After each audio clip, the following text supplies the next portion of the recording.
할렐루야. 배우기 쉬운 헬라어 12번째 시간. 오늘은 로마서 강의의 마지막 결론을 공부하는 시간을 갖기로 하겠습니다. 저는 에바다 말씀의 집의 임지영 목사입니다. 자, 우리가 로마서 이제까지 10가지를 배웠는데 하나하나 다시 한번 우리가 돌이켜보면 제일 첫 시간에 스테리조라는 걸 배웠습니다. 견고케 하다, 굳게 하다. 우리의 믿음을 굳게 한 것. 이것이 로마서의 목적이다. 얘기를 배웠고요. 두 번째는 누스에 대해서 배웠습니다. 마음을 새롭게 한다는 것은 마인드, 지성을 이용해요. 새로운 지식을 우리의 머리에 쌓음으로 변화를 시작하는 것이다. 배웠습니다. 세 번째 시간에는 에피두미아에 대해서 배웠어요. 욕심, 정욕이라고 번역된 내 마음대로 하고 싶은 아주 참을 수 없는 갈망. 이 에피두미아 때문에 우리가 죄를 짓게 되고 하나님의 마지막 심판의 날은 이 에피두미아로 심판하신다라고 얘기했죠. 그래서 마음의 할례를 이 에피두미아에 받아야 되는 것입니다. 사도 바울이 얘기했습니다. 네 번째는 예수님의 믿음에 대해서 우리가 생각을 했어요. 이제까지 나는 나의 믿음만을 생각했는데 나의 믿음이 예수님의 믿음과 하나가 됐을 때, 내가 그분을 믿고 그분이 나를 믿을 때, 관계적 믿음이 되었을 때 우리가 이신칭의를 받게 되는 것이다 얘기를 했습니다. 그 믿음이 이제 더욱더 공고하고 확실하게 하나가 되기 위해서는 언약, 계약, 디아데케를 해야 된다고 해서 디아데케, 예수님의 피 흘림의 사인, 나는 내 마음의 할례의 사인, 두 가지가 합쳐졌을 때 비로소 확실한 두 믿음이 완전히 하나로 되는 언약이 성립이 된다 이렇게 이야기를 했습니다. 언약이 성립됐을 때 에판겔리아, 약속을 받게 된다고 그랬죠. 성령. 그래서 성령의 인치심을 받게 되고 우리가 성령의 본질에 대해서 레마가 성령의 본질이다. 내 곁에서 나에게 개인적인 친밀한 권고의 말씀을 하시는 분이 성령의 본질이다. 이렇게 배웠습니다. 그래서 하나님과 화목하기 위해 이제 하나님이 갖고 계신 뜻을 텔레마, 의지라고 배웠어요. 텔레마를 배웠습니다. 그래서 하나님의 뜻은 아들을 보고 믿는 자마다 영생을 얻는 그것이다. 영생은 곧 유일하신 참 하나님과 그의 아들을 아는 것이다. 그 다음에 하나님의 뜻은 너희의 거룩함이다. 음란을 버리고 그 다음에 하나님의 뜻 세 번째 배웠죠. 항상 기뻐하라, 쉬지 말고 기도하라. 범사에 감사하라. 이는 너희를 향하신 하나님의 뜻이니라 배웠습니다. 자, 모든 것을 다 확실히 알았음에도 불구하고 현실적으로 그런 신앙의 삶을 살지 못하는 것은 우리 속에, 내 속에 사르크스가 있기 때문입니다. 육신이라고 번역되어 있는 이 사르크스가 죄성의 육신이죠.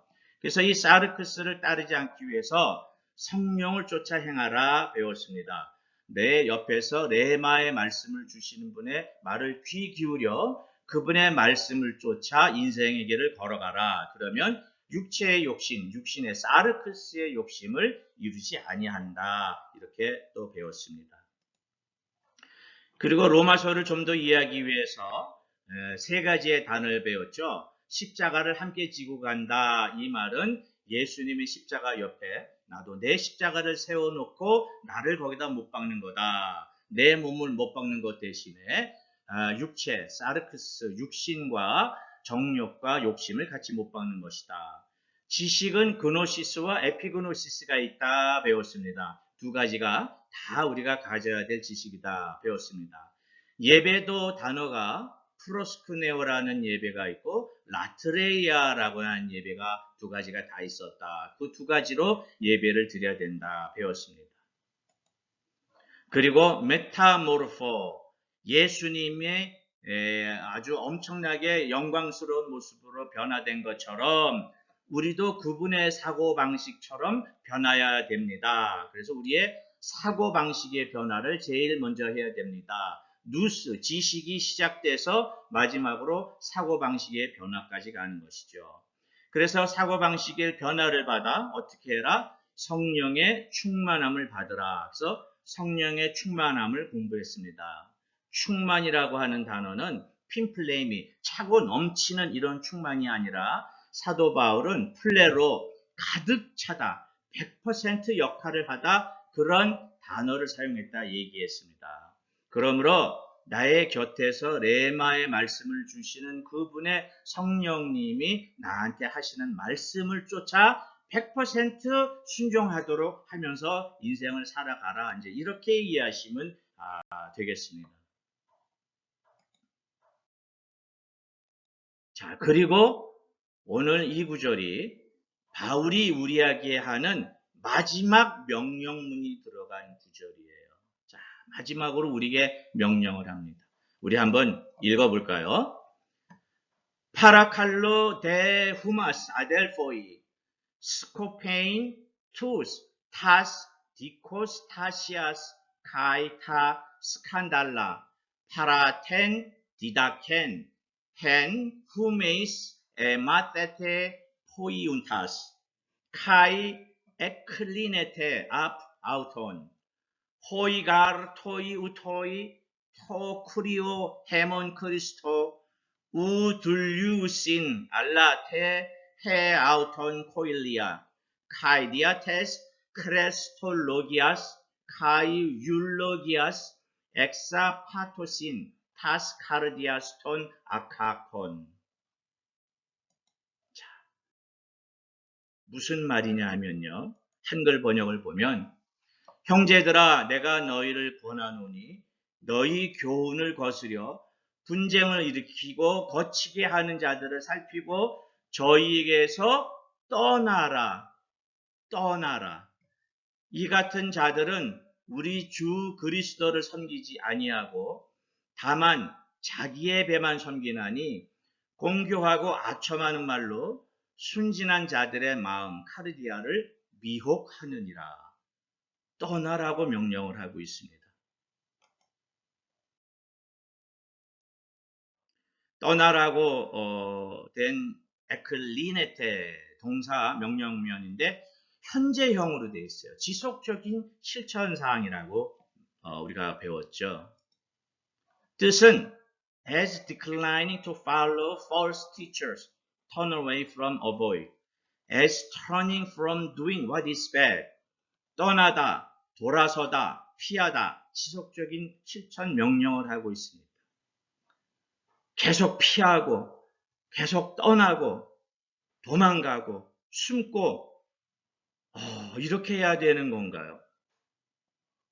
그냥 피하기만 하면 다 능사인가요? 도대체 사도 바울은 왜 피하라고만 이야기를 했을까요? 그것은 우리의 싸움의 대상이 따로 있기 때문입니다. 평강의 하나님께서 속히 사단을 너희 발 아래서 상하게 하시리라.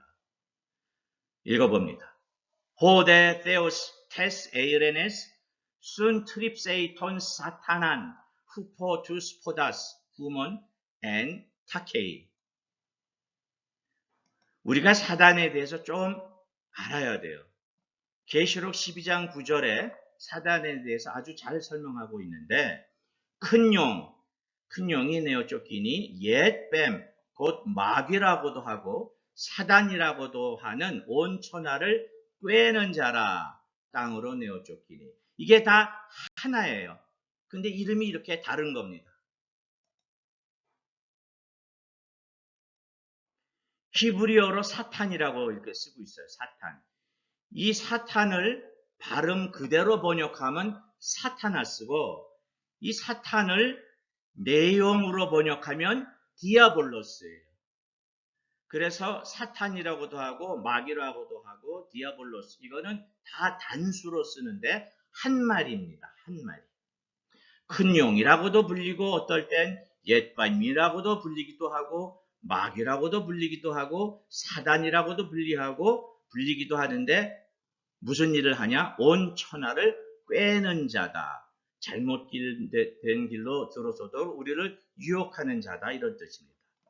디아볼로스는 디아발로라고 하는 단어에서 나왔는데 하는데 중상, 욕, 비방하는 자, 디아발로라는 뜻은 제3자에게 어떤 사람에 대해 불평, 불만, 푸념하다, 참소하다 이런 말입니다.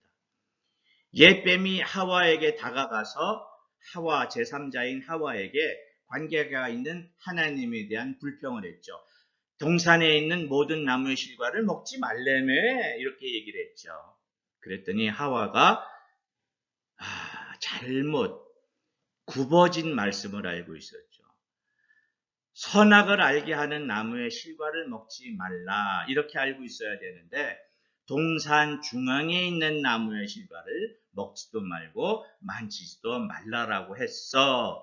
그랬을 때 이 옛뱀 마귀가 하와를 유혹해서 에피두미아를 자극하여 죄를 짓게 만들게 됐습니다.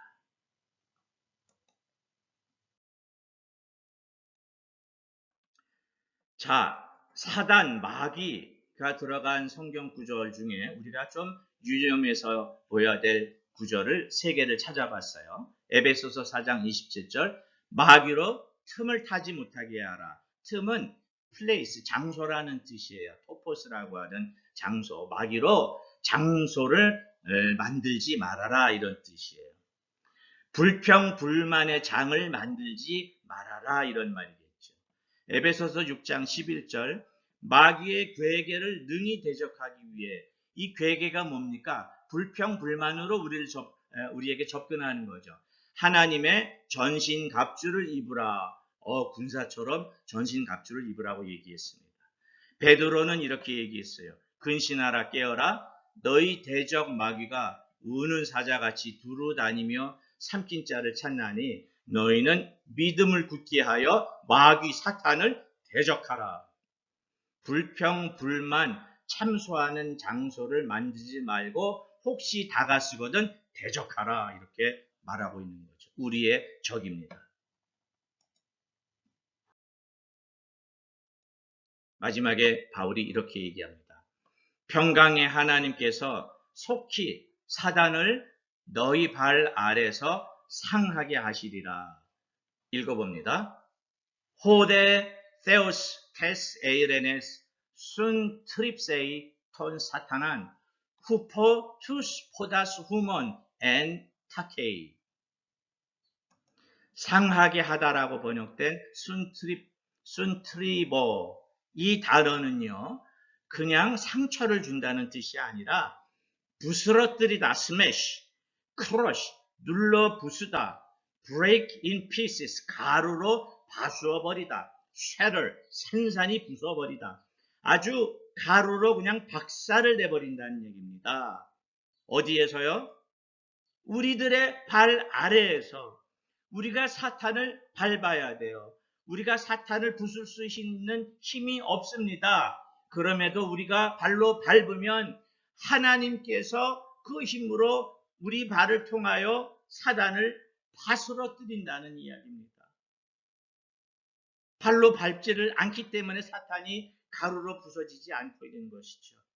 자, 우리 발을 사탄 위로 밟읍시다. 우리는 능력이 없지만 하나님께서 사단을 우리 발을 통해 가루로 만들어 버리실 겁니다. 만들어 버리십니다. 다 읽어보죠. 도키마저 실험을 통하여 증명하다. 할렐루야. 감사합니다.